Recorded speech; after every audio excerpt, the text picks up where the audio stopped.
കിടന്നുറങ്ങുന്നതിന് മുമ്പ് ഒരു ഹജ്ജും ഉംറയും ചെയ്യണേ ആയിഷ. അല്ലാഹുവിന്റെ പ്രവാചകൻ അവിടെന്ന് പറഞ്ഞു കൊടുത്തു, കിടന്നുറങ്ങുന്നതിന് മുമ്പ് നീ ഒരു ഹജ്ജും ഉംറയും ചെയ്തിട്ട് വേണം കിടന്നുറങ്ങാൻ. ആയിഷ ബീവി റളിയല്ലാഹു തആല അൻഹ അല്ലാഹുവിന്റെ പ്രവാചകന്റെ മുഖത്ത് നോക്കുകയാണ്.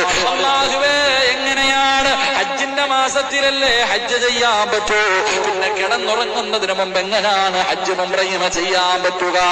എന്റെ പ്രിയപ്പെട്ടവരെ, നമുക്ക് കിട്ടുന്ന ഏറ്റവും വലിയ ഭാഗ്യമാണ് നമ്മൾ പാഴാക്കി കളയുന്നത്. റസൂലുള്ളാഹി തങ്ങൾ പറഞ്ഞു കൊടുത്തു, ആയിഷ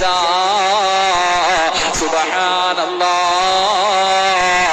അൽഹംദുലില്ലാഹ് അല്ലാഹു അക്ബർ. ഇത് നമസ്കാരം കഴിയുമ്പോ മാത്രം പറയാനുള്ള ദിക്റല്ല.